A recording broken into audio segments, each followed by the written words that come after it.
Pada zaman dahulu kala, di sebuah desa yang tenang di tanah Jawa, hiduplah sebuah keluarga yang menyimpan rahasia di balik dinding rumah joglo mereka.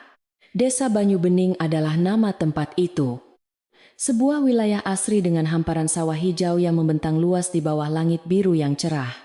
Udara di desa ini selalu terasa sejuk, membawa aroma tanah basah dan daun bambu yang saling bergesekan saat ditiup angin sore. Penduduk desa hidup damai, saling sapa dengan senyum ramah setiap pagi. Namun mereka selalu memandang dengan penuh rasa hormat ke arah sebuah rumah joglo megah yang berdiri gagah di tengah desa. Rumah joglo besar tersebut adalah kediaman keluarga Nyi Rukmini, seorang wanita parubaya yang sangat menjaga martabat dan kebanggaan garis keturunannya di hadapan warga desa.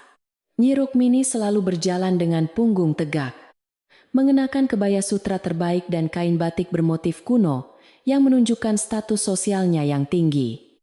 Di balik kemegahan rumah dengan ukiran kayu jati yang rumit itu, tersimpan sebuah kehidupan yang sangat berbeda dari apa yang dibayangkan oleh orang luar. Kemewahan ruang tamu yang sering digunakan untuk menerima tamu penting sangat kontras dengan sudut belakang rumah yang jarang tersentuh oleh kehangatan cahaya matahari dan kegembiraan. Di rumah yang besar dan megah itu, hiduplah Wulandari, seorang menantu perempuan yang memiliki wajah ayu dan hati yang sangat lembut seperti embun pagi. Wulandari berasal dari keluarga petani biasa di seberang bukit, yang membawa bekal cinta dan kesabaran saat dinikahi oleh putra tunggal Nyi Rukmini, yaitu Jatmiko.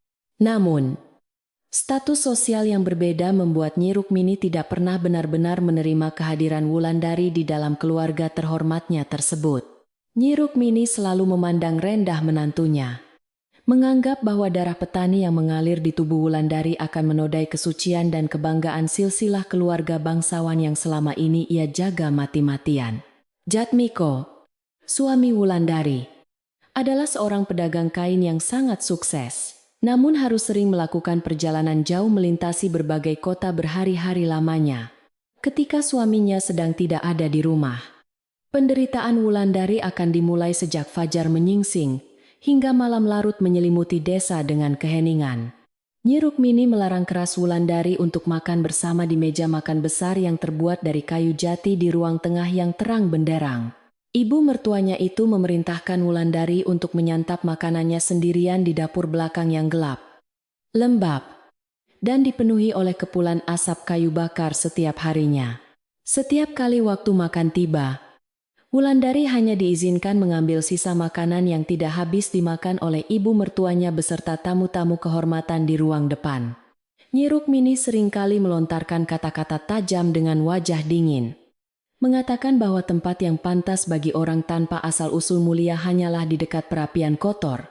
Wulandari tidak pernah melawan kata-kata menyakitkan dari ibu mertuanya. Ia hanya menundukkan kepala dan melangkah pergi membawa piring seng tua ke dapur. Ia duduk di bangku kayu reyot, menyantap nasi dingin sambil menatap kobaran api kecil di tungku. Meski hatinya seringkali menangis dan terasa perih akibat perlakuan tidak adil tersebut, Wulandari memilih untuk menanggung semua kepedihan itu sendirian dalam diam yang panjang. Ia sangat mencintai Jatmiko dan tidak ingin suaminya merasa terbebani atau cemas dengan konflik keluarga saat sedang sibuk mencari nafkah di luar kota sana. Wulandari percaya bahwa kesabaran dan keikhlasan suatu hari nanti akan melembutkan hati ibu mertuanya yang sekeras batu karang di tepi lautan selatan yang bergemuruh. Ia terus membersihkan rumah, memasak, dan melayani Nyi Rukmini dengan penuh hormat seolah-olah tidak pernah ada kata-kata kasar yang melukai perasaannya. Dapur belakang rumah joglo itu menjadi saksi bisu atas segala ketabahan dan air mata yang menetes dari pelupuk mata Wulandari saat malam tiba. Dinding bambu dapur tersebut sudah menghitam oleh jelaga dari tungku kayu bakar yang menyala sepanjang hari demi menyiapkan hidangan mewah rumah utama. Meskipun suasananya suram dan berbau asap tebal, Wulandari menemukan ketenangan tersendiri di sudut dapur ini, karena bebas dari tatapan tajam Nyi Rukmini. Ia menata kayu bakar dengan rapi, membersihkan abu, dan selalu menjaga agar tungku tetap hangat untuk menyeduh teh melati setiap sore. Bertahun-tahun berlalu dengan rutinitas sama. Penduduk desa sama sekali tidak mengetahui penderitaan Wulandari di balik dinding kokoh rumah joglo besar tersebut. Nyi Rukmini sangat pintar menjaga citra baik keluarganya. Selalu tersenyum manis saat berjalan-jalan di desa dan membagikan sedekah di hari raya. Wulandari pun selalu menutupi kesedihannya dengan senyuman tulus saat berpapasan dengan tetangga yang datang berkunjung di halaman rumah yang luas. Tidak ada yang menyangka bahwa menantu anggun itu harus menelan nasi sisa di dapur gelap setiap hari.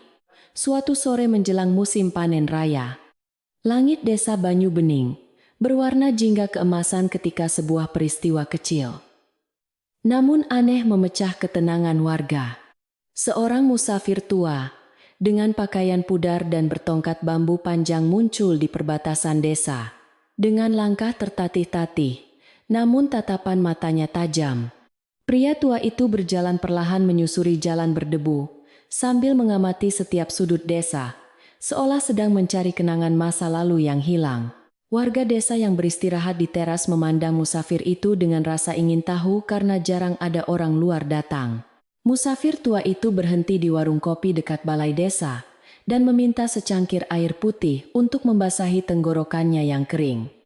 Setelah meneguk air perlahan, ia menatap beberapa warga desa yang sedang berkumpul dan bertanya dengan suara serak berat yang menyiratkan perjalanan panjang.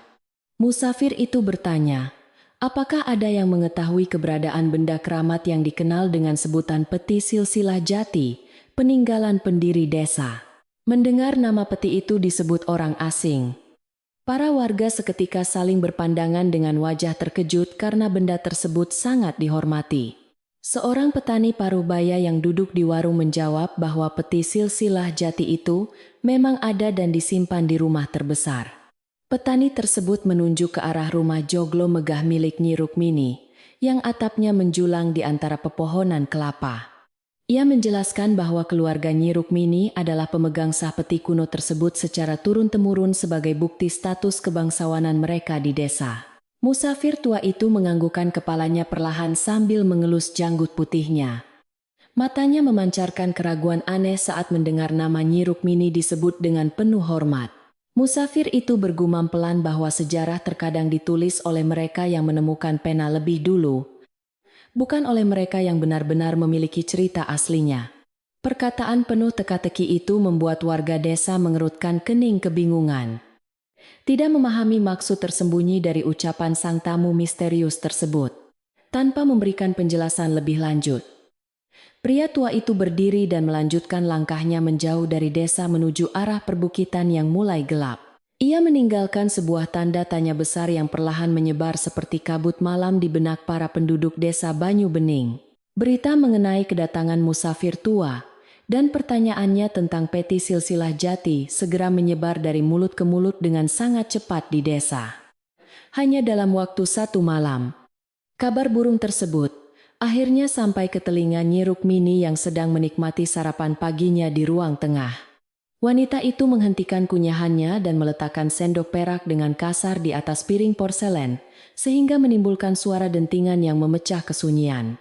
Wajahnya yang biasa angkuh kini tampak menegang, karena merasa terganggu oleh orang luar yang berani menanyakan harta kebanggaannya. Nyi Rukmini segera memanggil salah satu pelayannya dan memerintahkan agar rumah dijaga dengan lebih ketat untuk mencegah sembarang orang mendekati area ruang pusaka keluarga mereka. Peti silsilah jati itu bukan sekadar kotak kayu biasa, melainkan simbol kekuasaan dan kebanggaan yang mengukuhkan posisi Nyi Rukmini sebagai sosok paling dihormati di desa ini. Kotak kuno tersebut selalu diletakkan di atas meja altar beralaskan kain beludru merah dan diukir dengan motif teratai indah, namun tidak pernah dibuka selama puluhan tahun. Nyi Rukmini sendiri selalu membawa kunci perak yang diyakini sebagai kunci pembuka peti itu kemanapun ia pergi sebagai bentuk kebanggaan. Kecemasan yang melanda hati Nyi Rukmini membuatnya bersikap semakin keras terhadap semua orang di rumah joglo tersebut, terutama kepada menantunya sendiri. Pagi itu, saat Wulandari membawakan nampan berisi teh hangat, Nyi Rukmini langsung membentaknya dengan suara melengking hanya karena teh tersebut dianggap kurang panas. Nyi Rukmini menatap sinis ke arah Wulandari dan memperingatkan agar wanita muda itu tidak berani menginjakkan kaki di ruang tengah saat urusan keluarga sedang dibahas. Ia menyuruh Wulandari kembali ke dapur gelapnya dan membersihkan seluruh periuk kotor sampai mengkilap tanpa boleh istirahat. Wulandari menundukkan wajahnya dalam-dalam, mengangguk patuh dengan sangat sopan sebelum membalikkan badannya kembali berjalan menuju lorong yang mengarah ke bagian belakang rumah. Di dalam hatinya, ia merasa heran dengan perubahan sikap ibu mertuanya yang menjadi gelisah setelah mendengar kabar tentang kedatangan seorang musafir tua dari warga. Namun, Wulandari tidak berani bertanya lebih lanjut karena sadar posisinya di rumah ini hanyalah seperti bayangan tanpa hak suara sedikit pun. Sesampainya di dapur, ia kembali duduk di kursi kayunya, merapikan tumpukan piring kotor dan mencucinya dengan air sumur, sambil menggosok periuk berkerak hitam. Pikiran Wulandari melayang memikirkan suaminya, Jatmiko, yang saat ini pasti sedang sibuk berdagang kain di pasar kota jauh. Ia berharap suaminya segera pulang untuk membawa sedikit kehangatan di rumah yang terasa semakin kaku di bawah kendali Nyi Rukmini. Meskipun diperlakukan dengan sangat buruk bertahun-tahun, Wulandari selalu mendoakan keselamatan ibu mertuanya setiap selesai beribadah karena yakin kasih sayang dapat mengalahkan kebencian. Tangannya terus bergerak membersihkan peralatan dapur dengan cekatan, sementara kepulan asap tungku sesekali membuat matanya perih dan meneteskan air. Angin membawa kabar bahwa Nyi Rukmini memutuskan menggelar acara selamatan besar-besaran akhir bulan ini untuk memamerkan peti silsilah jati kepada seluruh warga desa. Acara itu direncanakan sebagai unjuk kekuatan dan pembuktian status sosial Nyi Rukmini untuk menepis keraguan yang timbul akibat pertanyaan musafir tua tempo hari. Seluruh pembantu di rumah joglo tersebut diperintahkan bekerja 2 kali lipat lebih keras mempersiapkan bahan makanan, membersihkan beranda, dan menata ruang utama. Wulandari ditugaskan untuk menumbuk beras dan membuat ratusan jajanan tradisional sendirian di dapur tanpa bantuan pelayan lain. Menjelang malam, Wulandari duduk bersandar di dinding dapur dengan tubuh yang sangat lelah setelah seharian penuh menumbuk beras ketan di lesung kayu. Saat ia mengusap keringat di dahinya, tangannya secara tidak sengaja menyentuh sebuah kalung tua dengan bandul kuningan yang selalu ia sembunyikan di balik kebaya pudar miliknya. Liontin tersebut adalah satu-satunya peninggalan berharga mendiang ayahnya yang berpesan agar ia menjaganya dengan baik meski hidup dalam kemiskinan. Bentuk ukiran pada liontin kusam itu sangat rumit, menyerupai bunga teratai mekar dengan garis-garis ukiran yang tampak tidak biasa. Wulandari memegang erat liontin ayahnya, mencari kekuatan dan ketenangan dari kenangan masa kecilnya yang indah dan penuh kehangatan di desa seberang bukit. Ia tidak mengetahui makna sebenarnya dari ukiran teratai pada kalung tersebut. Namun menyentuhnya selalu bisa meredakan rasa sakit hatinya akibat perlakuan kejam Nyi Rukmini. Saat Wulandari memejamkan mata untuk beristirahat, suara langkah kaki terdengar. Mendekati pintu dapur membuat wanita muda itu segera menyembunyikan kalung tersebut kembali. Rupanya itu hanyalah seekor kucing jalanan yang mencari sisa makanan di tumpukan kayu bakar di sudut ruangan gelap. Di ruang tengah, Nyi Rukmini terus merencanakan acara besar itu dengan penuh ambisi. Memanggil pandai besi desa untuk memoles kotak jati miliknya. Ia berencana membuka peti tersebut di depan Ki Danarta, tetua desa yang sangat dihormati, agar warga melihat langsung gulungan silsilah kebangsawanan yang selalu diklaimnya. Keyakinan Nyi Rukmini sangat kuat bahwa tidak ada yang bisa menggoyahkan posisi keluarganya di desa Banyu Bening selama ia memegang kunci perak. Namun, jauh di lubuk hatinya yang tersembunyi, Nyi Rukmini memendam ketakutan bahwa ada bagian sejarah yang belum ia ketahui. Malam semakin larut menyelimuti rumah joglo tersebut. Suara jangkrik dari persawahan bernyanyi bersahutan memecah kesunyian di antara pilar-pilar kayu jati yang kokoh berdiri. Wulandari akhirnya menyantap sisa nasi dingin bersama sejumput garam dan lauk tempe sisa di atas bangku kecilnya di sudut dapur tanpa sedikit pun mengeluh.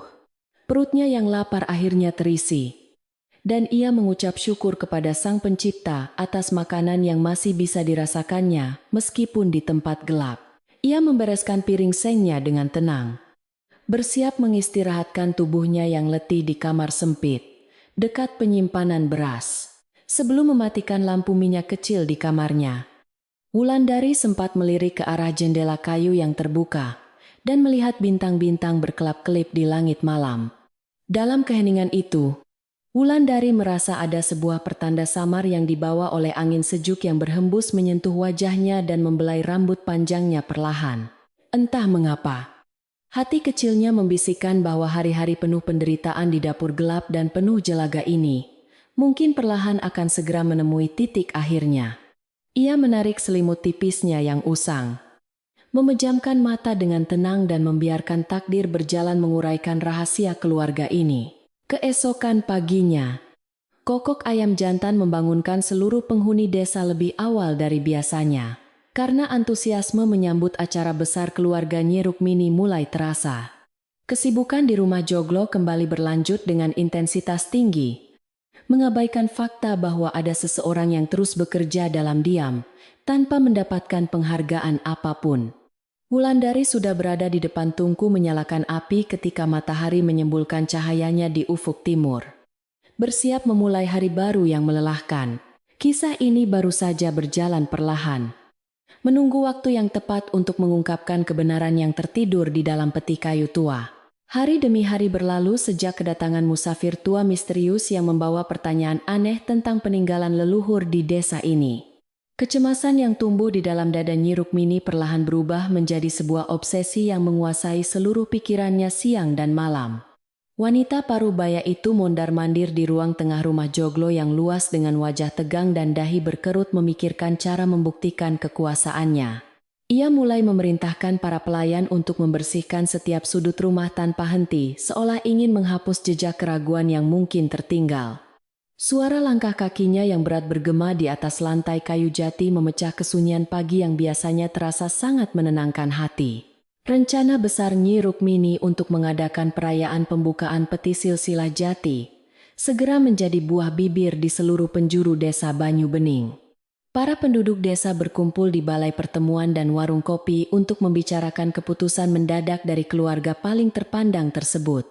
Mereka merasa heran karena selama puluhan tahun kotak pusaka itu selalu disembunyikan rapat-rapat di ruang rahasia tanpa pernah ditunjukkan kepada publik. Keputusan Nyi Rukmini yang tiba-tiba ini justru memicu rasa penasaran yang lebih besar di kalangan warga mengenai kebenaran sejarah desa mereka. Desas-desus mulai berhembus kencang bagaikan angin musim kemarau yang menyapu dedaunan kering di halaman rumah warga hingga memicu berbagai dugaan baru akibat rencana perayaan besar tersebut. Beban kerja yang harus ditanggung oleh Wulandari di dapur belakang melonjak drastis hingga berkali-kali lipat. Nyi Rukmini dengan sangat tegas melarang menantunya itu untuk menginjakan kaki di area depan rumah selama masa persiapan acara berlangsung. Wanita sombong itu beralasan bahwa kehadiran Wulandari yang berasal dari keluarga petani miskin hanya akan membawa kesialan bagi acara suci tersebut. Wulandari hanya bisa menundukkan kepala dan menerima perintah itu dengan patuh, tanpa mengucapkan sepatah kata pun untuk membela harga dirinya. Ia kembali melangkah menuju dapur yang gelap dan pengap, tempat di mana ia menghabiskan hampir seluruh waktunya sejak menjadi anggota keluarga. Suasana di dalam dapur kayu itu terasa sangat panas, karena 3 tungku besar menyala bersamaan untuk memasak berbagai hidangan mewah. Wulandari berdiri di depan perapian dengan peluh yang terus bercucuran membasahi wajah ayunya yang mulai terlihat sangat pucat dan kelelahan. Tangannya yang dulu halus kini dipenuhi kapalan karena setiap hari harus membelah kayu bakar dan mengaduk kawah besar berisi gulai daging. Asap tebal dari kayu bakar yang kurang kering membuat matanya perih dan dadanya terasa sesak saat menarik napas panjang. Meskipun demikian, ia tetap bekerja tanpa henti untuk memastikan semua makanan siap tepat pada waktunya, demi menjaga nama baik keluarga suaminya. Menjelang siang hari, Nyi Rukmini datang meninjau keadaan dapur dengan membawa sapu tangan sutra untuk menutupi hidungnya dari bau asap. Ia berdiri di ambang pintu dan menatap sinis ke arah Wulandari yang sedang sibuk membersihkan sisa abu di lantai tanah. Dengan nada suara yang tajam dan menusuk, Nyi Rukmini berkata bahwa Wulandari harus menyadari tempatnya yang paling pantas di rumah ini. Mertuanya itu menegaskan bahwa perempuan berdarah rendahan tidak akan pernah pantas duduk bersanding dengan para bangsawan di ruang utama rumah Joglo. Wulandari hanya diam mendengarkan hinaan tersebut, sambil terus menggosok lantai agar kemarahan mertuanya tidak semakin membesar dan menghancurkan kedamaian hari itu. Setelah Nyi Rukmini pergi meninggalkan dapur dengan langkah angkuh, Wulandari menghela napas panjang untuk melepaskan beban berat di dadanya. Ia seringkali membayangkan wajah suaminya, Jatmiko, yang selalu tersenyum hangat kepadanya sebelum pria itu pergi merantau jauh untuk berdagang kain. Wulandari bertahan menghadapi semua penderitaan dan penghinaan ini semata-mata karena cinta sejatinya kepada Jatmiko yang tidak pernah memandang rendah asal-usulnya. Ia bertekad untuk menjaga keutuhan rumah tangga mereka meskipun harus menelan pil pahit setiap hari di sudut dapur yang gelap ini. Kesabaran Wulandari bagaikan batu karang yang tetap kokoh berdiri, meski terus-menerus dihantam ombak besar dari lautan kebencian mertuanya sendiri. Di sudut lain dapur tersebut, duduklah seorang perempuan tua yang sedang asyik memetik daun melinjo untuk dijadikan bahan sayur lodeh. Namanya adalah Mbok Marni, seorang pelayan setia yang telah mengabdi di rumah joglo besar itu sejak sebelum Nyi Rukmini menikah.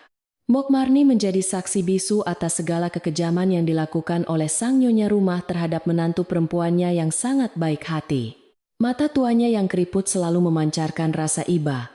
Setiap kali melihat Wulandari meneteskan air mata dalam diam di dekat tungku perapian. Meskipun ia hanyalah seorang pembantu rendahan, Mbok Marni memiliki kebijaksanaan hidup yang dalam dan mengetahui banyak rahasia masa lalu keluarga tersebut. Sementara itu di pasar desa yang ramai, sekumpulan ibu-ibu pedagang sayur asyik memperbincangkan persiapan pesta Nyi Rukmini yang dinilai terlalu berlebihan. Mereka saling berbisik tentang betapa anehnya sikap keluarga terpandang itu belakangan ini, terutama setelah kedatangan musafir tua pembawa tongkat bambu. Salah seorang warga mempertanyakan mengapa Wulandari tidak pernah terlihat menemani mertuanya berbelanja ke pasar seperti menantu pada umumnya di desa ini. Warga lain menimpali dengan nada curiga bahwa mungkin saja ada sesuatu yang sengaja disembunyikan oleh Nyi Rukmini di balik kemewahan rumahnya. Obrolan ringan di sela-sela transaksi jual beli itu semakin memanaskan suasana dan menumbuhkan benih kecurigaan di hati banyak orang. Berita yang simpang siur itu terus bergulir bagaikan bola salju yang semakin membesar saat menggelinding menuruni lereng bukit yang terjal. Beberapa tetua desa yang sedang menikmati tuak manis di bawah pohon beringin juga ikut membahas kejanggalan dari perayaan mendadak ini. Mereka mengingat kembali kisah lama tentang asal-usul tanah desa yang dulunya dikuasai oleh seorang pengembara sakti yang sangat dermawan dan rendah hati. Muncul keraguan apakah Nyi Rukmini benar-benar merupakan keturunan sah dari sang pendiri desa seperti yang selama ini selalu ia banggakan. Kenangan masa lalu yang mulai terkikis oleh waktu kini perlahan bangkit kembali menghantui pikiran para penduduk yang haus akan kebenaran sejarah. Di dalam ruang pusaka yang tertutup rapat, Nyi Rukmini berdiri di depan sebuah meja kayu berukir naga yang tampak sangat kuno. Ia dengan hati-hati mengangkat peti silsilah jati yang dibalut kain beludru merah dan meletakkannya di atas meja besar di ruang tengah. Tangannya yang dipenuhi perhiasan emas gemetar pelan saat menyentuh permukaan kayu jati yang dingin dan memiliki ukiran bunga teratai yang rumit. Ia merogoh saku kebayanya untuk memastikan bahwa kunci perak berukir yang selalu dibawanya masih tersimpan aman di tempatnya yang tersembunyi. Nyi Rukmini merasa harus memastikan semua berjalan lancar, karena reputasi dan kehormatan keluarganya sangat bergantung pada kotak tua yang misterius ini. Saat Nyi Rukmini sedang sibuk mengelap permukaan peti tersebut dengan kain sutra halus, tiba-tiba terdengar suara guntur yang menggelegar dari kejauhan. Suara keras itu sangat mengejutkannya, hingga ia hampir saja menjatuhkan kotak pusaka berharga tersebut ke atas lantai kayu yang keras. Jantungnya berdebar sangat kencang. Napasnya memburu, dan keringat dingin mulai mengalir di dahinya yang berkerut memikirkan firasat buruk yang mungkin datang. Perasaan gelisah yang tidak beralasan terus menghantuinya sejak musafir tua itu mempertanyakan keabsahan garis keturunannya di warung kopi tempo hari. Ia segera menutupi peti itu kembali dengan kain beludru dan menguncinya di dalam lemari kaca agar tidak ada yang bisa melihatnya. Kembali ke suasana dapur yang sibuk, Wulandari sedang mempercepat kerjanya memotong berbagai jenis sayuran untuk persiapan makan malam para pekerja. Karena pikirannya sedikit melayang memikirkan suaminya, Pisau tajam yang digenggamnya secara tidak sengaja mengiris ujung jari telunjuk kirinya hingga meneteskan darah. Wulandari meringis menahan perih. Segera menekan lukanya dengan ujung kain jarik yang dikenakannya agar darah tidak menetes mengenai sayuran di talenan. Melihat kejadian tersebut, Mbok Marni segera meletakkan pekerjaannya dan bergegas menghampiri Wulandari dengan raut wajah yang sangat panik dan penuh kekhawatiran. Pelayan tua itu dengan cekatan mengambil selembar daun sirih dari keranjang bambu dan menumbuknya perlahan untuk dijadikan obat penahan darah alami. Mbok Marni menempelkan tumbukan daun sirih itu ke jari Wulandari dan membalutnya perlahan menggunakan potongan kain bersih yang ia temukan. Sambil membalut luka itu dengan lembut, pelayan tua tersebut menatap mata Wulandari yang berkaca-kaca menahan rasa sakit di tangannya dan hatinya. Dengan suara yang sangat pelan namun terdengar tegas, Mbok Marni berkata bahwa Wulandari harus bersabarlah. Duh, kebenaran itu seperti air sungai yang mengalir. Ia selalu menemukan jalannya sendiri menuju lautan. Petuah bijak dari pelayan tua itu meluncur begitu saja dari bibirnya, memberikan secercah harapan di tengah kegelapan yang menyelimuti hati Wulandari. Kata-kata itu terdengar seperti doa tulus yang menyiram jiwa kering kerontang. Mendengar nasihat penuh makna tersebut, Wulandari tersenyum tipis dan menganggukkan kepalanya perlahan sebagai tanda terima kasih atas kepedulian pelayan tua itu. Kehangatan sikap Mbok Marni menjadi pelipur lara yang sangat berarti bagi Wulandari di tengah dinginnya perlakuan keluarga suaminya selama bertahun-tahun ini. Di dapur yang penuh asap dan berbau jelaga inilah Wulandari menemukan arti keluarga yang sesungguhnya melalui kebaikan hati seorang pembantu. Mereka berdua sering menghabiskan waktu bersama dalam diam, saling memahami penderitaan satu sama lain, tanpa perlu banyak bertukar kata yang berlebihan. Ikatan batin di antara kedua perempuan beda generasi ini semakin kuat terjalin di balik penderitaan yang terus-menerus mereka alami setiap hari. Setelah selesai mengobati luka Wulandari, Mbok Marni kembali ke tempat duduknya dan perlahan mulai meracik bumbu dapur dengan tangannya yang keriput, sambil menumbuk bawang merah dan ketumbar. Pelayan tua itu bercerita dengan suara berbisik tentang sejarah awal berdirinya rumah joglo megah ini.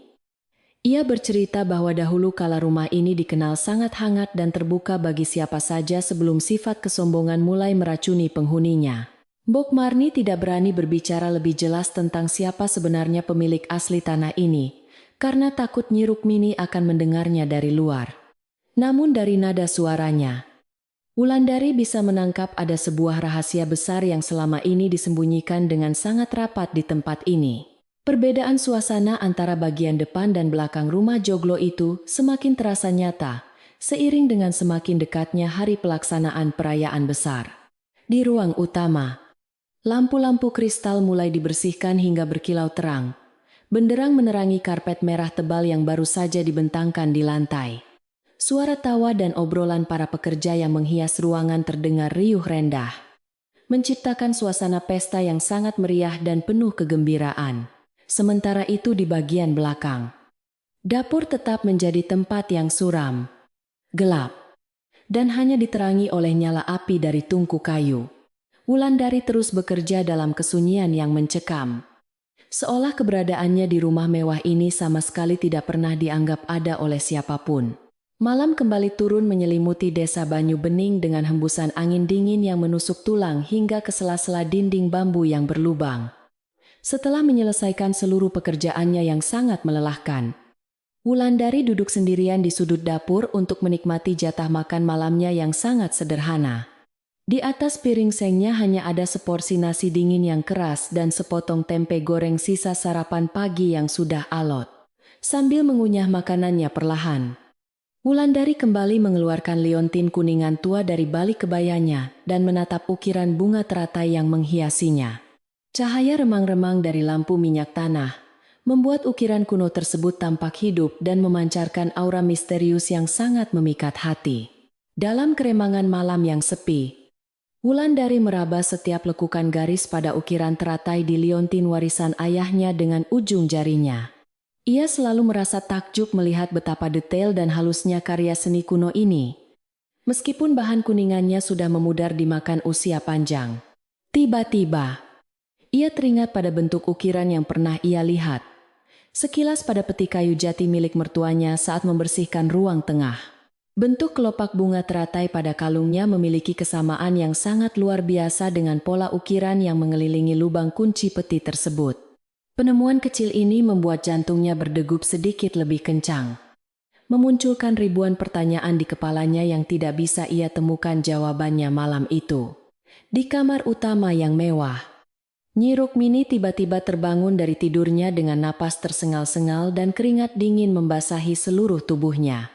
Ia baru saja mengalami mimpi buruk yang sangat menakutkan tentang musafir tua misterius yang datang menunjuk wajahnya di depan seluruh warga.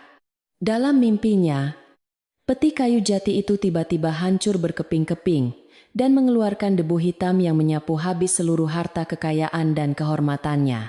Ketakutan yang amat sangat membuat wanita sombong itu tidak bisa kembali memejamkan mata hingga ayam jantan mulai berkokok menyambut datangnya pagi.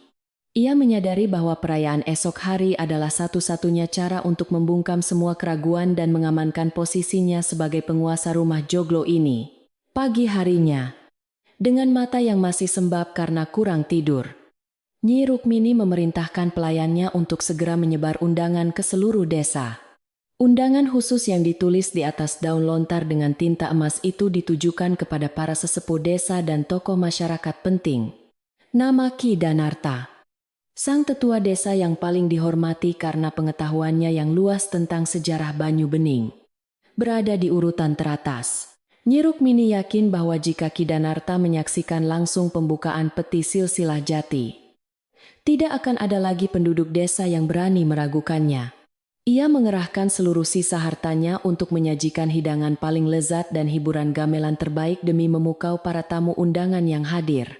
Kedatangan utusan keluarga Nyi Rukmini yang membawa undangan resmi tersebut segera disambut dengan perasaan campur aduk oleh para warga di pedesaan. Di satu sisi, mereka merasa sangat terhormat karena diundang ke acara paling bersejarah yang akan mengungkap rahasia terbesar di desa mereka. Namun di sisi lain, perasaan curiga dan teka-teki mengenai apa yang sebenarnya terjadi di dalam rumah joglo itu semakin menguat di hati. Orang-orang saling bertanya apakah perayaan ini benar-benar bertujuan baik atau sekadar siasat Nyi Rukmini untuk menutupi kelemahan yang perlahan mulai terbongkar. Antisipasi warga memuncak, membuat seluruh desa tidak sabar menunggu matahari terbenam untuk segera berkumpul di halaman rumah keluarga paling terpandang tersebut. Menjelang sore hari, kesibukan di dapur belakang rumah joglo mencapai puncaknya, hingga membuat Wulandari hampir tidak memiliki waktu untuk sekadar bernapas. Ia harus membuat ratusan kue cucur, nagasari, dan lemper ketan yang merupakan jajanan wajib dalam setiap upacara adat penting di desa. Tangannya dengan sangat lincah, membungkus adonan ketan dengan daun pisang hijau, sambil terus mengawasi nyala api di tungku, agar tetap stabil. Meskipun tubuhnya sudah sangat letih dan kurang istirahat, Wulandari mengerjakan semuanya dengan penuh dedikasi tanpa pernah menunjukkan rasa kesal sedikit pun. Ia menanamkan cinta dan kesabaran dalam setiap masakan yang ia buat, berharap kebaikan itu akan membawa kedamaian bagi siapa saja yang memakannya.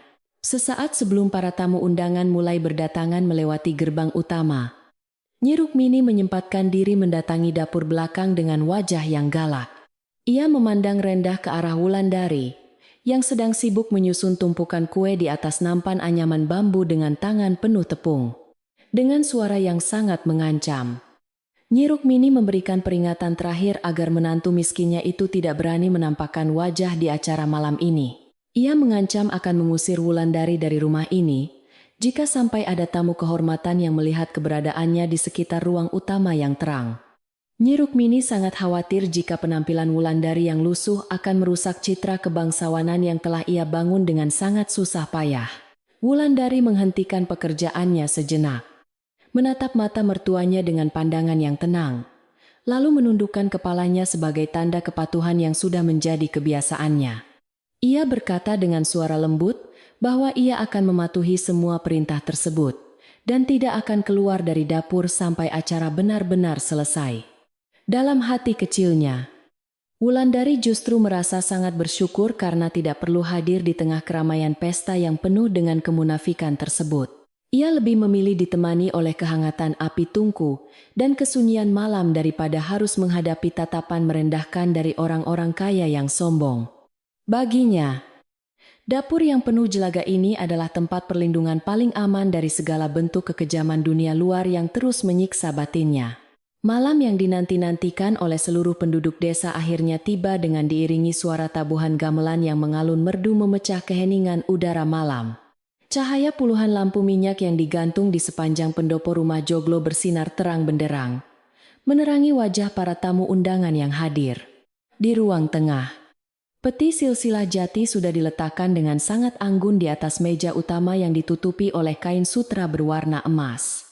Ki Danarta dan para sesepuh desa lainnya telah duduk rapi di barisan paling depan, menunggu dengan penuh rasa penasaran yang mendalam. Tanpa ada yang menyadari, sebuah rahasia besar yang tersembunyi selama puluhan tahun perlahan mulai terbangun dari tidur panjangnya di dalam rumah. Suasana perayaan di rumah joglo keluarga Nyi Rukmini semakin terasa tegang ketika malam puncak akhirnya tiba menyelimuti desa Banyu Bening. Lampu-lampu minyak yang digantung di setiap sudut halaman memancarkan cahaya keemasan yang menerangi wajah para tamu undangan yang mulai berdatangan. Suara alunan gamelan Jawa terdengar mengalun lembut memecah kesunyian malam, menciptakan nuansa sakral yang sangat kental di udara desa tersebut. Para tetua desa, termasuk Ki Danarta yang sangat dihormati, telah duduk dengan tenang di barisan paling depan pendopo utama rumah. Mereka menatap tajam ke arah sebuah meja berukir tempat peti silsilah jati diletakkan dengan sangat hati-hati di bawah sorotan lampu. Peti kayu kuno itu tampak sangat gagah dan menyimpan aura misterius yang membuat setiap mata tidak bisa berhenti memandangnya lekat-lekat. Kain beludru merah yang menutupi sebagian permukaannya menambah kesan mewah dan angkuh, seolah mewakili sifat Nyi Rukmini sang nyonya rumah. Di balik kemegahan acara tersebut, rasa penasaran yang teramat dalam terus menggerogoti hati para penduduk desa yang hadir malam itu. Mereka saling berbisik pelan mengenai kebenaran desas-desus yang dibawa oleh musafir tua tempo hari tentang sejarah asli desa Banyu Bening. Semua orang menunggu momen pembukaan peti itu dengan perasaan campur aduk antara rasa hormat dan kecurigaan yang semakin menebal di dada. Sementara itu, di kamar utamanya yang mewah, Nyi Rukmini sedang mengalami kepanikan luar biasa hingga wajahnya menjadi sangat pucat pasi. Ia membongkar seluruh isi lemari kesayangannya, melemparkan tumpukan kain sutra dan perhiasan emas ke lantai kayu dengan sangat kasar. Napasnya terengah-engah dan keringat dingin mulai menetes membasahi dahinya yang berkerut menahan rasa cemas yang teramat sangat menyiksa dada. Kunci perak berukir yang selalu ia simpan di dalam kotak perhiasan kecilnya tiba-tiba menghilang tanpa meninggalkan jejak sedikit pun. Ia mengutuk dalam hati, menyadari bahwa tanpa kunci tersebut, ia tidak bisa membuktikan kebangsawanannya di hadapan warga desa malam ini. Nyi Rukmini memanggil para pelayan pribadinya dengan suara melengking yang penuh dengan kemarahan dan rasa frustrasi yang tidak tertahankan lagi. 3 orang pelayan wanita berlari tergopoh-gopoh memasuki kamar dengan tubuh gemetar, ketakutan melihat keadaan ruangan yang sudah berantakan seperti kapal pecah. Sang nyonya rumah membentak mereka tanpa ampun, menuntut jawaban kemana perginya kunci perak yang menjadi penentu nasib dan kehormatan keluarganya. Para pelayan itu hanya bisa bersimpuh di lantai sambil menangis terseduh-seduh, bersumpah bahwa mereka sama sekali tidak pernah menyentuh kotak perhiasan tersebut. Kepanikan Nyi Rukmini semakin memuncak, membuat pikirannya menjadi sangat kacau dan mulai mencari sosok kambing hitam untuk disalahkan. Dalam keadaan kalut yang membutakan akal sehat, pikiran jahat Nyi Rukmini langsung tertuju pada satu-satunya orang yang paling ia benci. Ia teringat pada Wulandari, menantu perempuannya yang berdarah petani miskin yang selama ini selalu ia singkirkan di sudut dapur belakang. Nyi Rukmini meyakinkan dirinya sendiri bahwa Wulandari pasti telah mencuri kunci tersebut karena merasa dendam atas perlakuan buruknya selama ini. Tanpa membuang waktu lebih lama, wanita parubaya itu melangkah keluar dari kamarnya dengan rahang terkatup rapat dan mata menyala. Ia berjalan cepat menyusuri lorong rumah joglo menuju dapur tempat Wulandari berada dengan niat melampiaskan seluruh amarahnya. Di dapur yang penuh dengan kepulan asap kayu bakar, Wulandari sedang sibuk menata ratusan kue basah ke atas nampan anyaman bambu. Ia sama sekali tidak menyadari badai besar yang sedang bergerak cepat menuju ke arahnya dari bagian depan rumah yang terang benderang. Suasana dapur saat itu cukup sunyi. Hanya terdengar suara gemeretak kayu bakar yang dilahap oleh lidah api merah di dalam tungku. Mbok Marni yang duduk tidak jauh darinya juga sedang sibuk membersihkan sisa-sisa daun pisang yang berserakan di atas lantai tanah kotor. Ketenangan malam yang singkat itu tiba-tiba hancur berkeping-keping saat pintu kayu dapur ditendang dengan sangat keras dari arah luar. Nyi Rukmini berdiri di ambang pintu dapur dengan dada yang naik turun menahan amarah yang sudah meledak hingga ke ubun-ubun. Jari telunjuknya yang dihiasi cincin berlian menunjuk lurus ke arah wajah Wulandari yang tampak sangat terkejut dan kebingungan melihat kedatangannya. Dengan suara lantang yang memekakkan telinga, Nyi Rukmini menuduh Wulandari sebagai seorang pencuri licik yang tidak tahu diuntung dan tidak tahu malu. Ia berteriak menuntut Wulandari segera mengembalikan kunci perak pembuka peti silsilah jati yang ia yakini telah disembunyikan oleh menantunya tersebut. Wajah Wulandari seketika memucat mendengar tuduhan keji yang sama sekali tidak pernah terlintas dalam pikiran maupun hatinya yang tulus. Wulandari segera meletakkan nampan kuenya dan bersimpuh di kaki ibu mertuanya dengan tubuh yang gemetar menahan rasa takut dan sedih. Dengan suara yang lembut namun bergetar hebat, ia mencoba membela diri dan bersumpah atas nama Tuhan bahwa ia tidak mengambilnya. Wulandari menjelaskan bahwa ia belum pernah sekalipun melangkah keluar dari dapur ini sejak pagi hari sesuai dengan perintah ketat yang diberikan. Ia memohon agar Nyi Rukmini mempercayai kata-katanya karena ia sama sekali tidak tahu menahu mengenai bentuk atau keberadaan kunci perak tersebut. Namun, Nyi Rukmini yang sudah dibutakan oleh kepanikan sama sekali tidak mau mendengarkan penjelasan tulus dari menantu perempuannya itu. Kemarahan Nyi Rukmini semakin tidak terkendali. Ia memerintahkan para pelayan yang mengikutinya untuk menggeledah seluruh sudut dapur dan kamar tidur Wulandari. Mereka membalikan setiap karung beras, membongkar tumpukan kayu bakar, dan mengacak-acak pakaian usang milik Wulandari tanpa rasa belas kasihan sedikit pun. Wulandari hanya bisa menangis diam melihat tempat perlindungannya diobrak-abrik dengan sangat kasar oleh orang-orang yang seharusnya menjadi keluarganya sendiri. Mbok Marni yang melihat kejadian memilukan itu tidak kuasa menahan air matanya. Namun, ia tidak berani melawan perintah majikannya. Dapur yang dulunya tenang kini berubah menjadi medan penghakiman yang sangat tidak adil bagi Wulandari yang malang. Meskipun seluruh isi dapur dan kamar sempit itu telah digeledah habis-habisan, kunci perak berukir tersebut tetap tidak dapat ditemukan dimanapun. Fakta ini justru membuat Nyi Rukmini merasa semakin dipermalukan dan murka, karena ia merasa Wulandari terlalu pintar menyembunyikan barang curiannya. Ia melontarkan kata-kata cacian yang sangat merendahkan martabat Wulandari, menyebutnya sebagai perempuan miskin yang membawa aib dan kesialan bagi keluarga terhormatnya. Nyi Rukmini mengancam akan mengusir Wulandari dari rumah joglo ini selamanya apabila kunci pusaka itu tidak segera diserahkan kepadanya malam ini. Wulandari tetap menundukkan kepalanya, membiarkan air mata membasahi pipinya, tanpa membalas sedikit pun hinaan yang menusuk ulu hatinya. Suara keributan yang berasal dari arah dapur belakang ternyata terdengar cukup jelas oleh beberapa tamu undangan yang berada di pendopo. Suara lengkingan kemarahan Nyi Rukmini menembus dinding-dinding kayu rumah joglo, mencuri perhatian warga desa yang sedang menunggu dimulainya acara sakral tersebut. Mereka mulai saling berbisik dengan nada penuh kecurigaan mengenai apa yang sebenarnya sedang terjadi di dalam rumah keluarga paling terpandang itu. Beberapa orang bahkan berani mendekati lorong samping rumah untuk mencuri dengar pertengkaran yang sedang berlangsung antara mertua dan menantu perempuannya tersebut. Keraguan yang selama ini terkubur dalam hati warga desa perlahan mulai bangkit ke permukaan seiring dengan suara makian Nyi Rukmini. Ki Danarta yang duduk di barisan depan juga menyadari adanya ketidakberesan yang sedang terjadi di dalam rumah keluarga Nyi Rukmini. Tetua desa yang bijaksana itu mengelus janggut putihnya dengan perlahan.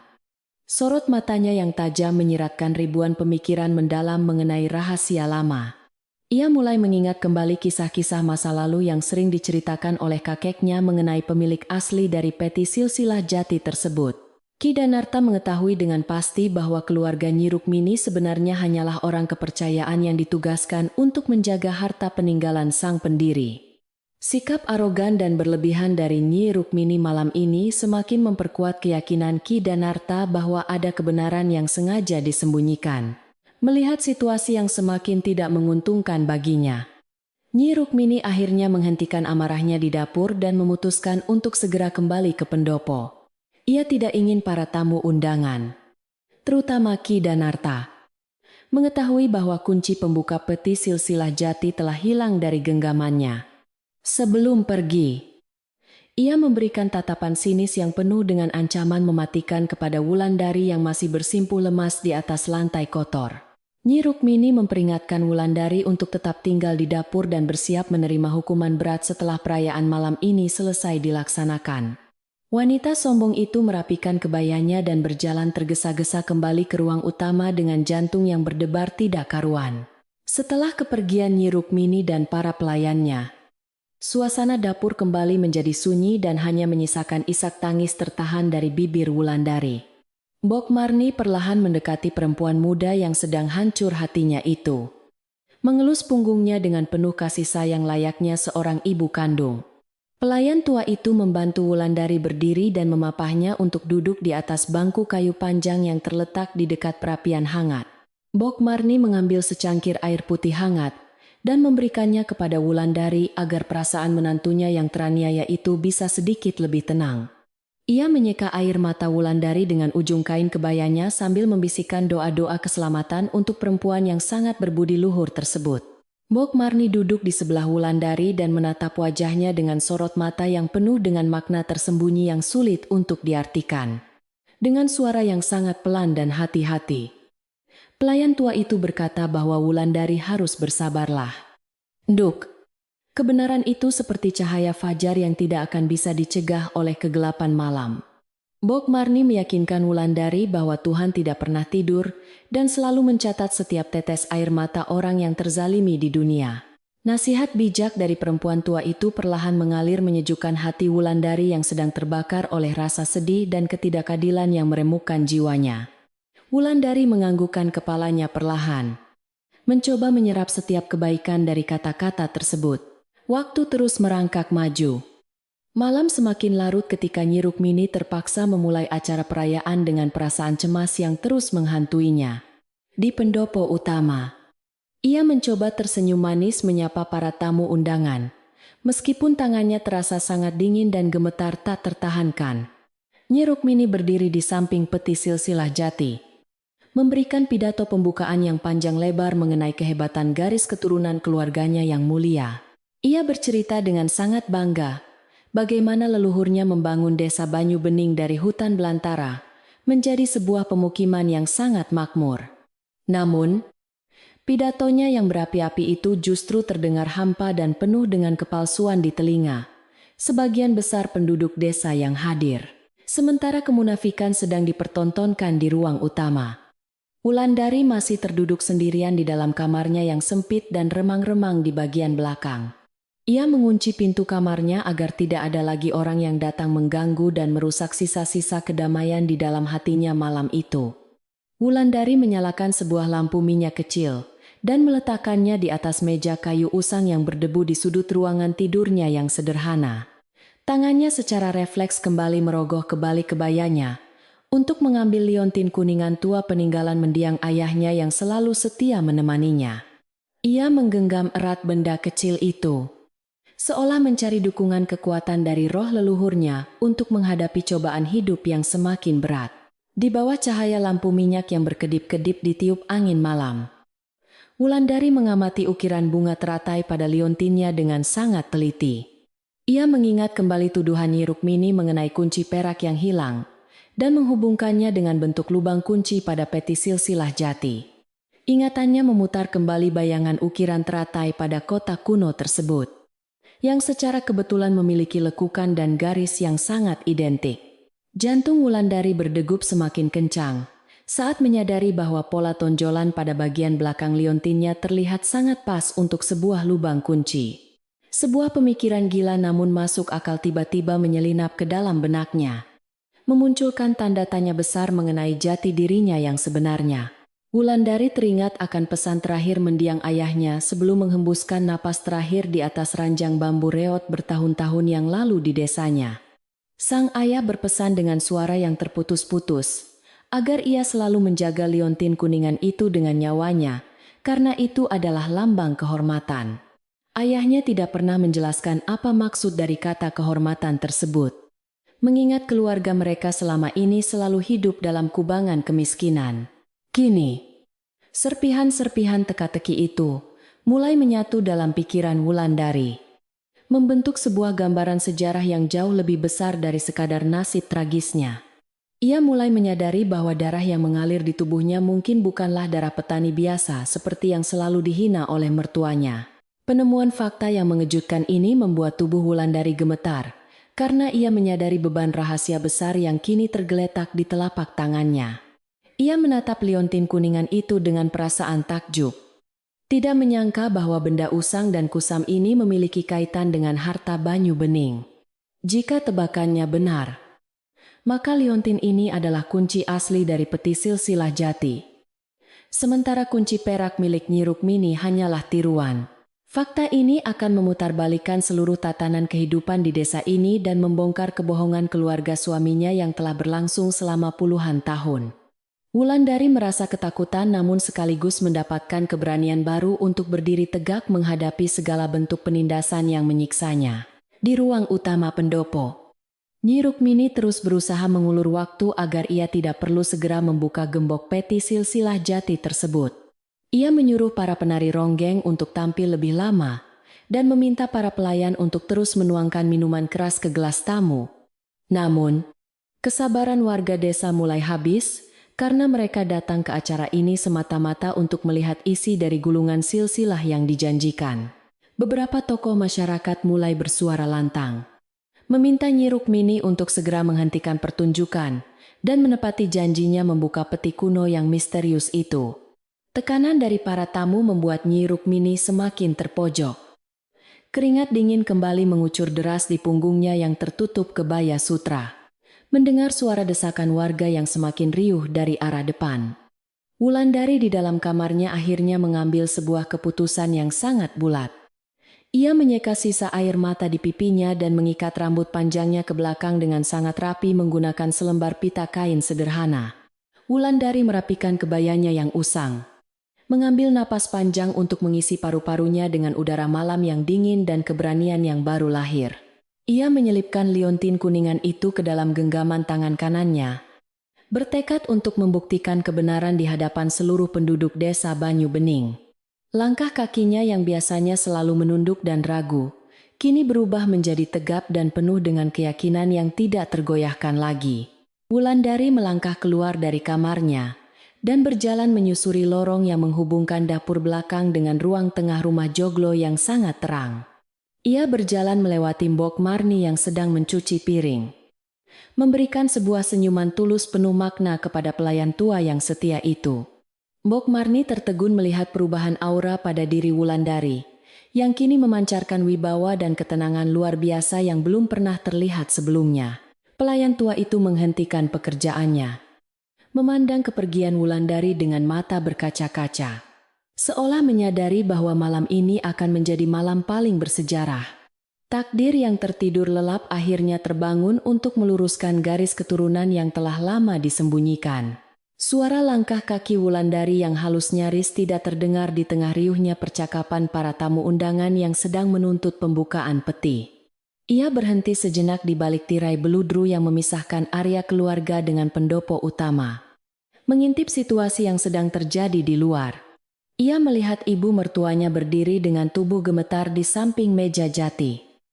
Wajahnya pucat pasi seperti mayat yang baru saja diangkat. Ki Danarta dan para tetua desa lainnya menatap Nyi Rukmini dengan tatapan penuh selidik yang semakin menyudutkan wanita sombong tersebut tanpa ampun. Wulandari mengetahui bahwa ini adalah saat yang paling tepat baginya untuk keluar dari kegelapan dan membawa cahaya kebenaran yang sesungguhnya. Malam itu, angin berhembus sangat kencang menerobos masuk melalui jendela-jendela kayu rumah joglo yang terbuka lebar, membuat nyala lampu minyak bergoyang. Suasana magis tiba-tiba menyelimuti ruangan tersebut. Seolah alam semesta ikut memberikan restu bagi terungkapnya sebuah kebenaran yang telah lama terkubur. Wulandari menggenggam liontin kuningannya semakin erat. Merasakan aliran hangat yang mengalir dari benda pusaka itu menuju ke seluruh aliran darahnya. Ia menatap lurus ke arah peti silsilah jati yang berdiri angkuh di tengah ruangan. Bersiap mengakhiri segala penderitaannya selama bertahun-tahun ini. Dengan langkah yang tenang dan pasti, perempuan dari dapur gelap itu melangkah maju untuk menuliskan kembali sejarah desa Banyu Bening. Suasana pendopo utama yang semula dipenuhi oleh riuh rendah. Suara percakapan warga tiba-tiba berangsur menjadi hening dan sunyi senyap. Dari balik tirai beludru tebal yang membatasi ruang keluarga dan area tamu, muncul sesosok perempuan yang selama ini tersembunyi. Wulandari melangkah keluar dengan sangat tenang. Mengenakan kebaya usang yang tampak sangat kontras dengan kemewahan pakaian para tamu undangan. Semua mata seketika tertuju kepadanya. Menatap dengan penuh keheranan karena kehadiran menantu yang selalu diasingkan itu sama sekali tidak diduga. Melihat kemunculan menantunya di tengah acara sakral tersebut, wajah Nyi Rukmini langsung berubah menjadi merah pada menahan amarah yang meledak. Ia melotot tajam ke arah Wulandari. Giginya gemeretak menahan malu, karena penampilan lusuh perempuan itu merusak pemandangan pesta mewahnya. Dengan langkah cepat dan napas memburu, wanita sombong itu segera menghampiri Wulandari, berniat untuk menariknya kembali ke dalam kegelapan dapur. Namun, sebelum tangannya sempat menyentuh lengan menantunya, sebuah suara berat dan berwibawa menghentikan niat buruknya di hadapan seluruh penduduk desa. Suara teguran yang sangat tegas itu berasal dari Ki Danarta, sang tetua desa yang duduk dengan tenang di barisan depan. Beliau mengangkat tangan kanannya tinggi-tinggi, memberikan isyarat agar Nyi Rukmini menghentikan langkah kasarnya dan membiarkan Wulandari tetap berdiri di sana.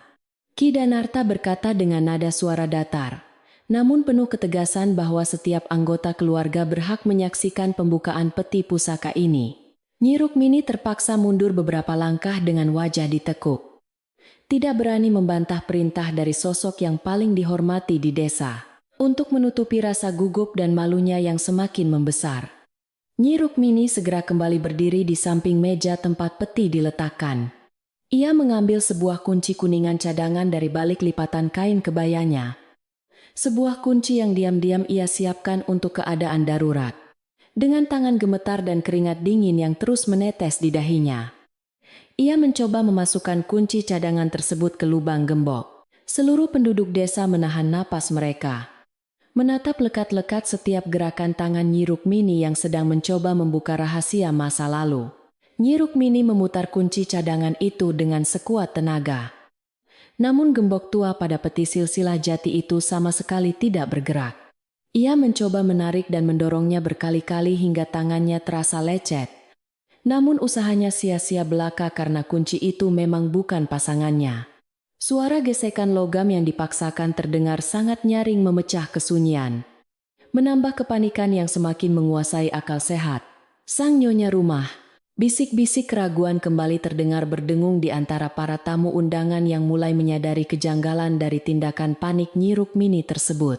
Melihat kegagalan yang memalukan tersebut, Ki Danarta bangkit dari tempat duduknya dan melangkah pelan, mendekati meja pusaka dengan pandangan menyelidik. Tetua desa itu menatap mata Nyi Rukmini yang sedang dilanda ketakutan luar biasa, lalu bertanya mengenai keberadaan kunci perak aslinya. Nyi Rukmini hanya bisa tergagap. Wajahnya semakin pucat pasi, karena tidak mampu memberikan alasan yang masuk akal di hadapan warga. Ia terdiam 1000 bahasa, menundukkan kepalanya dalam-dalam karena menyadari bahwa kebohongan yang ia bangun selama bertahun-tahun, kini mulai runtuh perlahan. Di tengah ketegangan yang semakin memuncak menyelimuti pendopo utama tersebut, Wulandari melangkah maju mendekati meja pusaka dengan langkah yang mantap. Ia tidak lagi menundukkan kepalanya seperti yang biasa ia lakukan setiap hari saat menerima hinaan dan cacian dari ibu mertuanya. Dengan tangan kanan yang terangkat perlahan, Wulandari menunjukkan sebuah liontin kuningan tua kusam yang selama ini selalu ia simpan rapat. Cahaya lampu minyak yang berkedip-kedip memantul pada permukaan liontin tersebut, memperjelas ukiran bunga teratai yang sangat rumit dan penuh misteri. Mata Kidanarta langsung terbelalak lebar saat melihat benda kecil yang berada di telapak tangan Wulandari yang halus dan gemetar. Tetua desa itu sangat mengenali bentuk ukiran bunga teratai pada liontin kuningan tersebut dari cerita-cerita kuno yang diwariskan leluhurnya dahulu. Beliau segera meminta Wulandari untuk mendekat dan menyerahkan kalung peninggalan ayahnya itu agar dapat diamati dengan lebih saksama dan teliti. Kidanarta mengamati setiap lekukan ukiran dengan tangan gemetar, menyadari bahwa benda di hadapannya ini adalah kunci asli yang hilang. Dengan suara yang bergetar karena menahan rasa haru yang mendalam, Kidanarta mengumumkan kepada seluruh warga desa yang hadir di sana. Beliau menjelaskan bahwa liontin berlambang teratai ini adalah tanda kebesaran yang hanya dimiliki oleh keturunan langsung dari pendiri Banyu Bening. Penjelasan dari tetua desa itu seketika membuat seluruh penduduk yang mendengarnya terkesiap kaget dan tidak percaya dengan kenyataan yang ada. Nyi Rukmini yang berdiri di samping meja pusaka tiba-tiba merasakan lututnya menjadi sangat lemas seperti kehilangan seluruh tulang penyangganya. Kidanarta kemudian mempersilakan Wulandari untuk memasukkan liontin kuningan tua itu ke dalam lubang kunci pada peti silsilah jati tersebut. Wulandari mengambil napas panjang, menenangkan debar jantungnya yang bergemuruh kencang bagaikan tabuhan jenderang perang yang bertalu-talu di dalam dadanya. Dengan gerakan perlahan dan sangat hati-hati, ia menyesuaikan posisi ukiran teratai pada liontinnya dengan celah sempit di gembok peti pusaka. Sebuah perasaan hangat tiba-tiba mengalir dari ujung jari-jarinya yang menyentuh kayu jati kuno itu, memberikan kekuatan batin yang luar biasa. Begitu liontin tersebut dimasukkan sepenuhnya ke dalam lubang kunci yang ada, terdengar bunyi klik yang sangat jernih dan nyaring bergema. Wulandari memutarnya ke arah kanan dengan sangat mudah tanpa memerlukan tenaga sedikit pun. Seolah benda itu memang menantikan sentuhan tangannya. Gembok kuno yang telah tertutup rapat selama puluhan tahun itu akhirnya terbuka dengan mulus tanpa ada sedikit pun hambatan berarti. Wulandari perlahan mengangkat tutup peti silsilah jati yang berat itu, menebarkan aroma kayu gaharu yang sangat harum ke seluruh ruangan. Di dalam peti kayu jati yang sangat bersejarah itu, tergeletak sebuah gulungan daun lontar kuno yang diikat dengan pita sutra. Gulungan lontar tersebut tampak sangat tua dan rapuh. Permukaannya dipenuhi oleh tulisan aksara Jawa kuno yang ditulis menggunakan tinta emas. Kidanarta melangkah maju dengan penuh rasa hormat, meminta izin kepada Wulandari untuk mengambil dan membacakan isi dari gulungan pusaka. Wulandari menganggukkan kepalanya seraya mundur satu langkah ke belakang, memberikan ruang bagi tetua desa untuk mengungkap kebenaran yang lama terpendam. Dengan tangan yang sangat berhati-hati, Kidanarta membuka gulungan daun lontar itu dan mulai membacakan untaian kalimat kuno di dalamnya. Suara tetua desa yang berat dan berwibawa mengalun merdu membacakan silsilah asli keluarga pendiri Banyu Bening dari generasi ke generasi.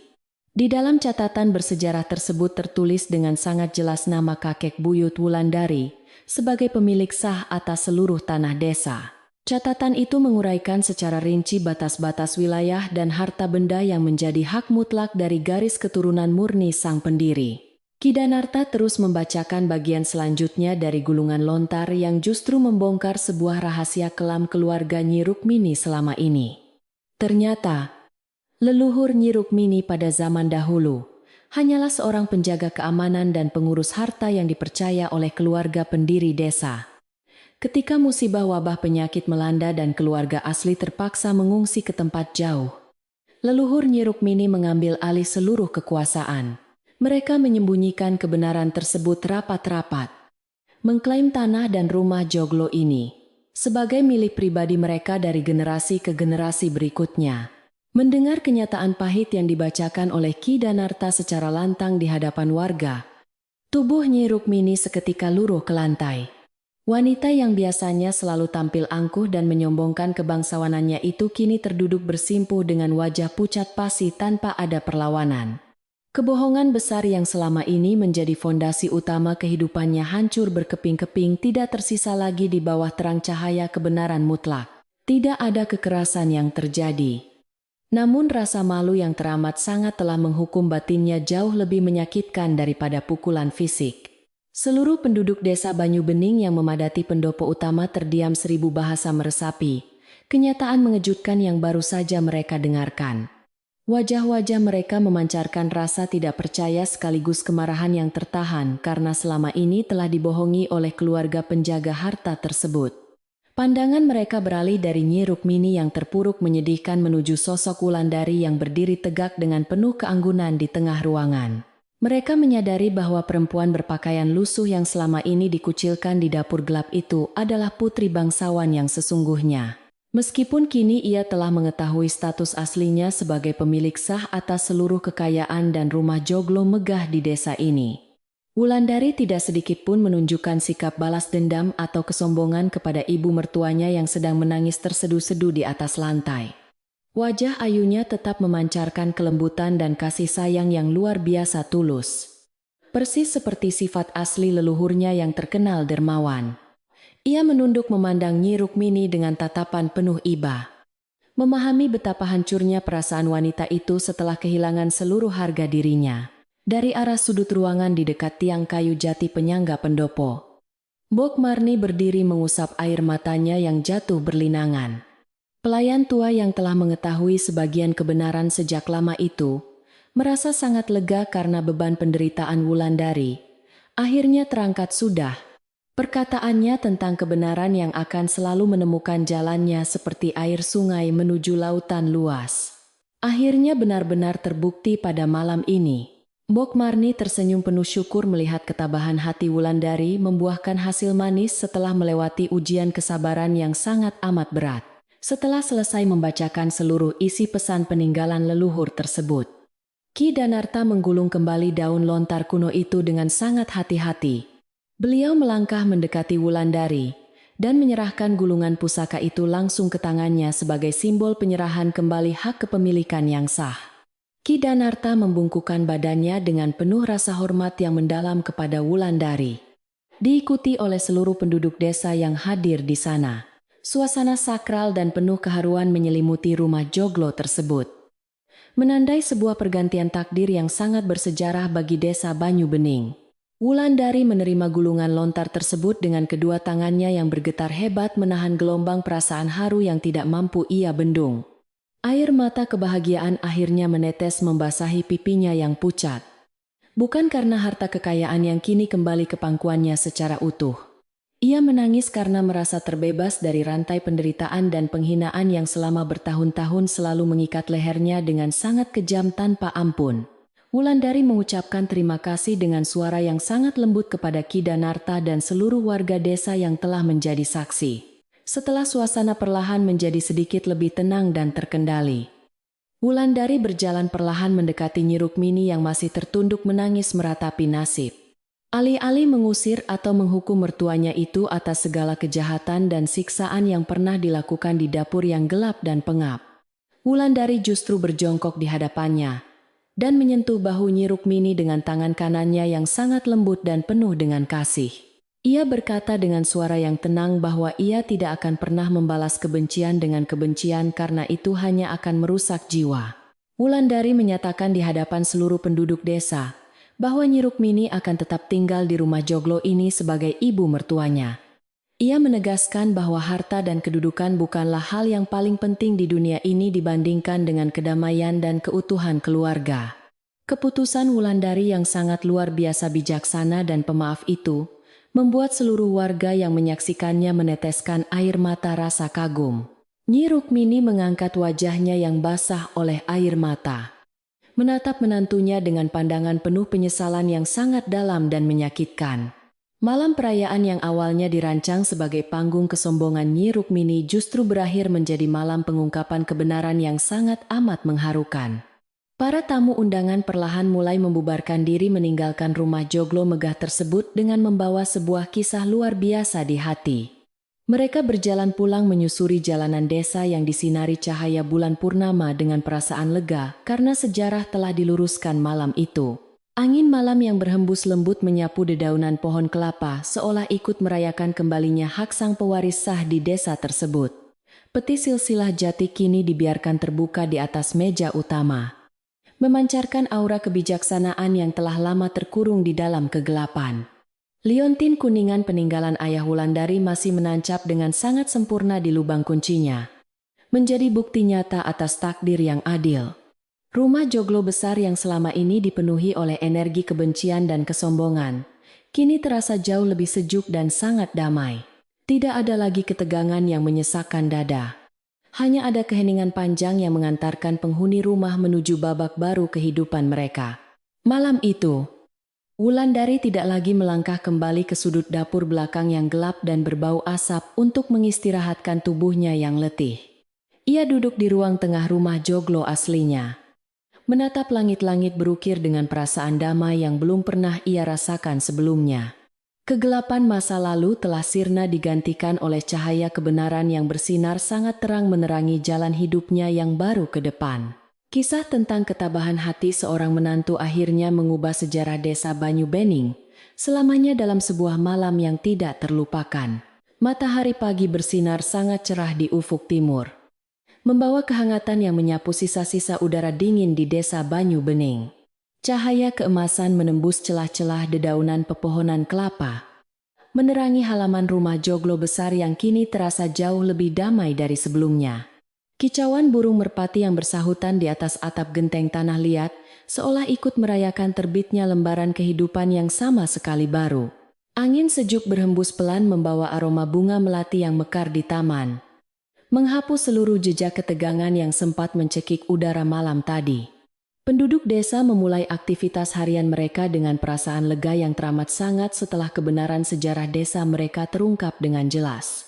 Wulandari terbangun dari tidurnya yang sangat nyenyak di salah satu kamar tamu utama yang luas dan memiliki jendela besar.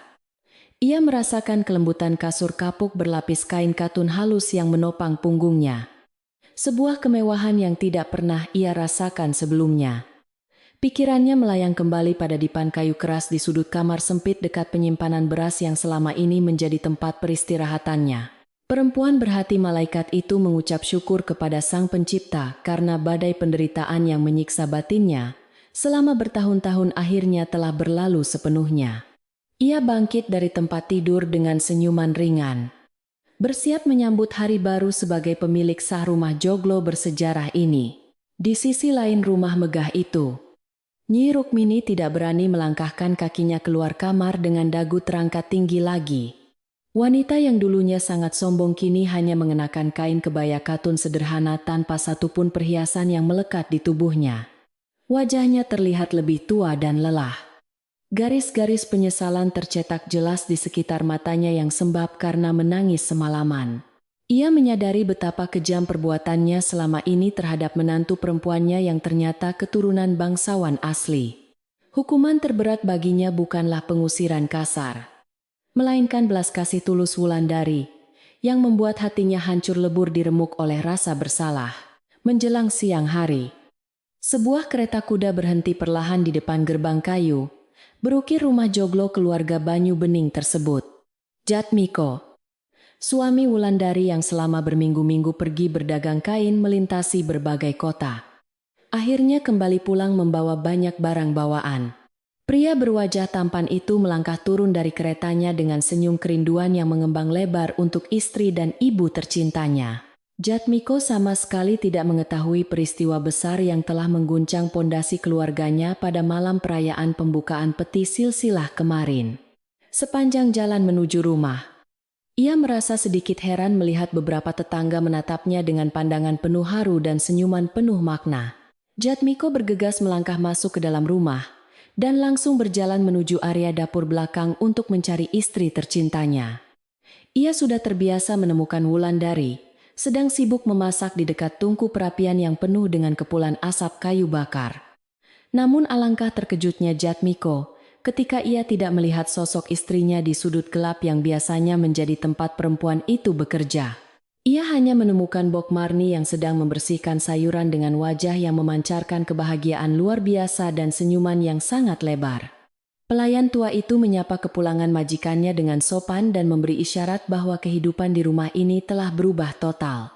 Berbekal petunjuk singkat dari pelayan tua tersebut, Jatmiko melangkah dengan penuh tanda tanya menuju taman bunga di halaman samping rumah. Di sana, ia melihat Wulandari sedang menyiram tanaman. Melati mengenakan pakaian sutra halus yang memancarkan keanggunan seorang putri bangsawan sejati. Jatmiko terpaku sejenak memandangi kecantikan istrinya yang selama ini selalu tertutup oleh debu dan jelaga dari tungku dapur. Wulandari menoleh dan melihat suaminya berdiri. Ia segera meletakkan kendi airnya, lalu berlari kecil menyambut pelukan hangat Jatmiko. Di bawah pohon beringin rindang, Wulandari menceritakan seluruh kejadian malam luar biasa itu dengan suara yang sangat lembut dan tenang.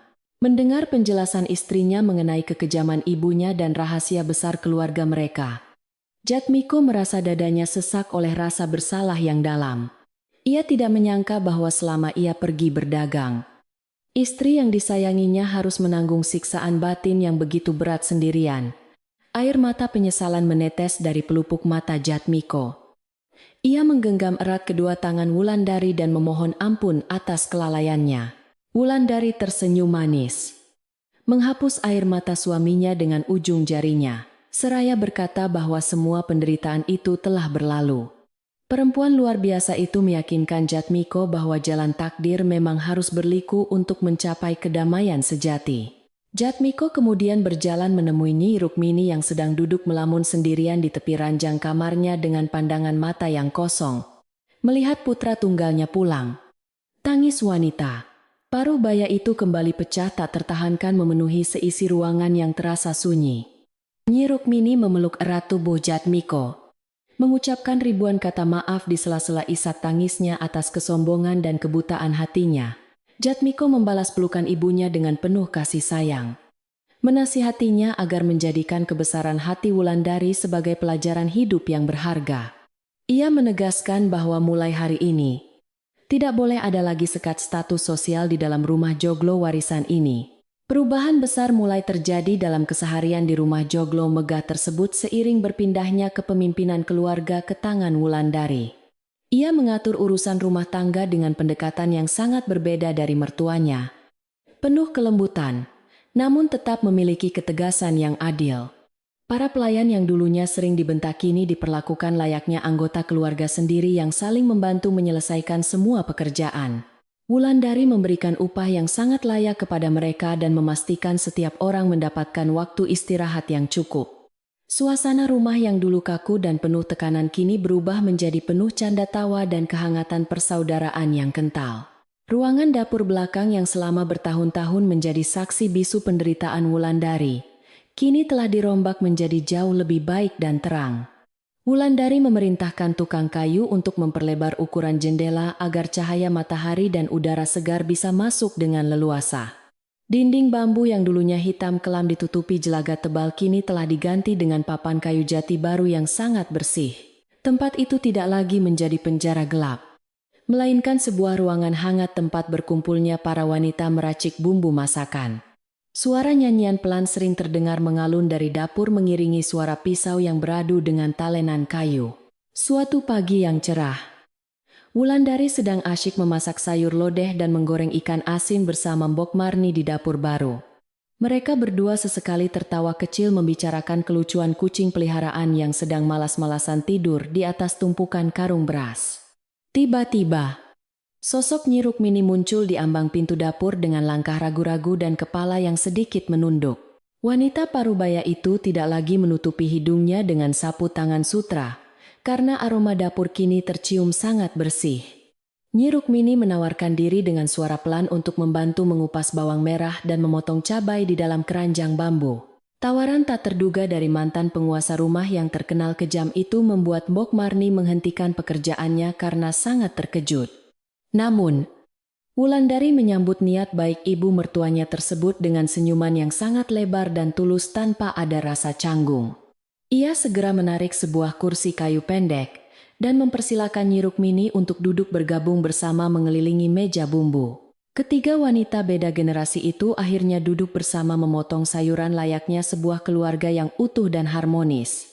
Jarak kebencian yang selama ini memisahkan mereka perlahan melebur bersama uap panas dari periuk nasi yang sedang mendidih. Waktu makan malam tiba membawa tradisi baru yang sangat indah dan menghangatkan hati setiap penghuni rumah joglo besar tersebut. Jatmiko, Wulandari, dan Nyi Rukmini duduk berdampingan mengelilingi meja makan kayu jati utama yang terletak di ruang tengah. Di atas piring porselen tidak ada lagi pembagian makanan berdasarkan kasta.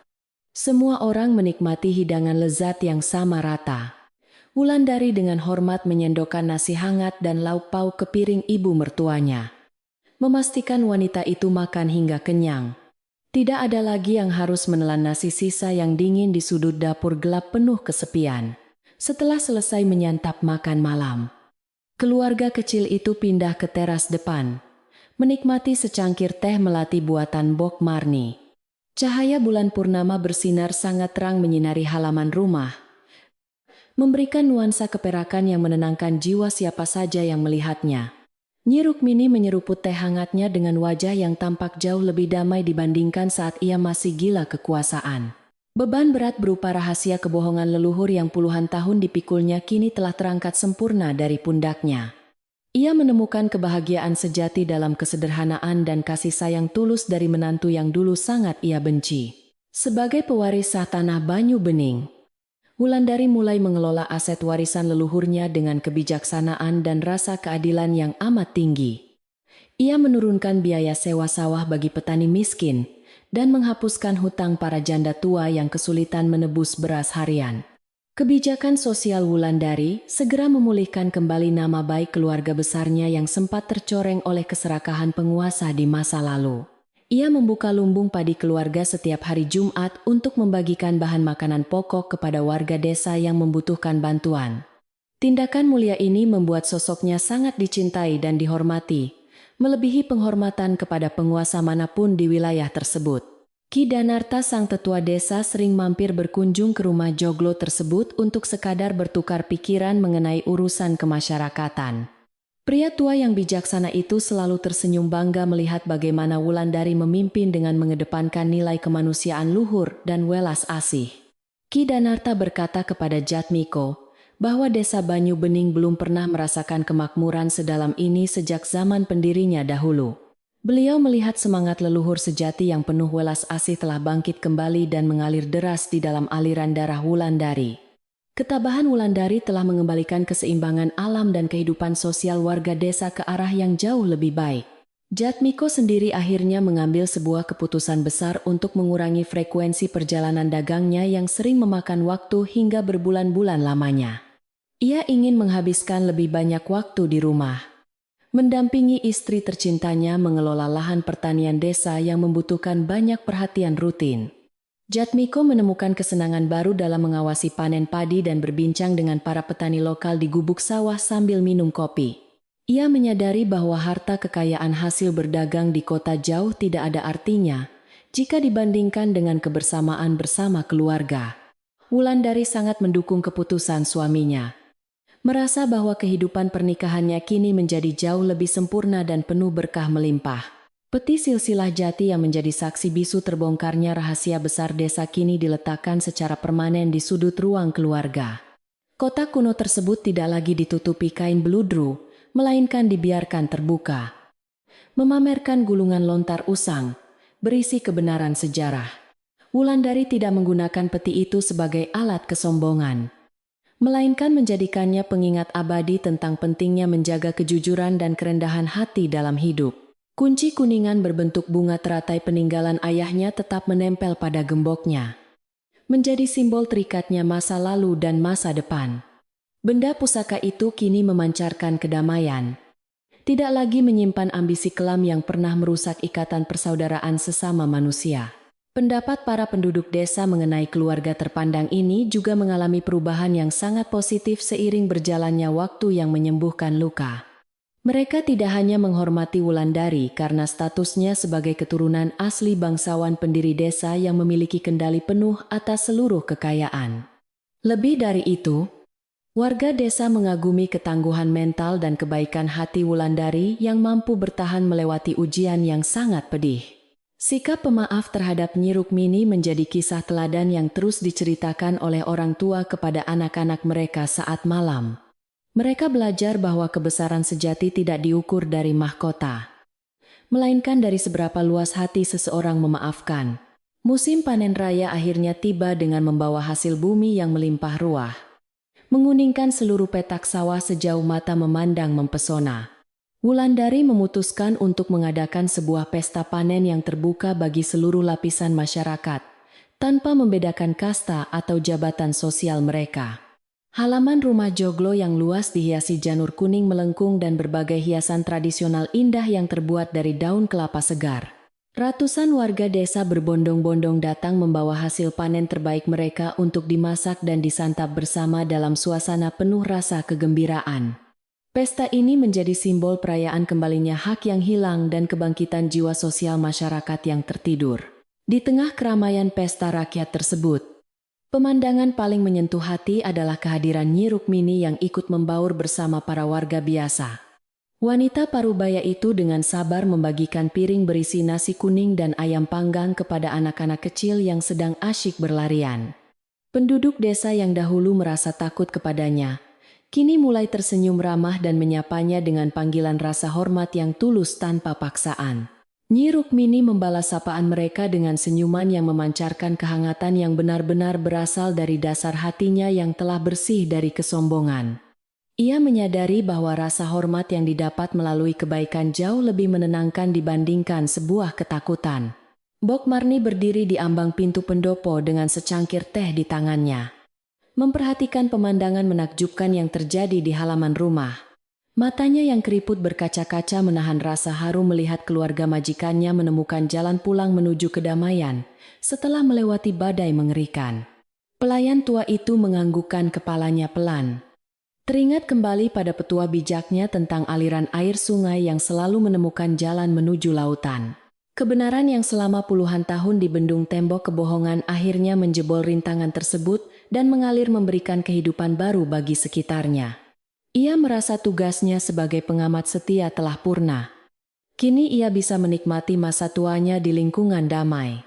Malam semakin larut menyelimuti desa Banyu Bening, membawa hembusan angin sejuk yang menyapu bersih rasa lelah sehabis perayaan pesta panen tersebut. Para warga berangsur-angsur pamit pulang ke rumah masing-masing dengan perut kenyang dan hati yang dipenuhi kebahagiaan serta cerita indah malam itu. Rumah Joglo besar perlahan kembali menjadi sunyi.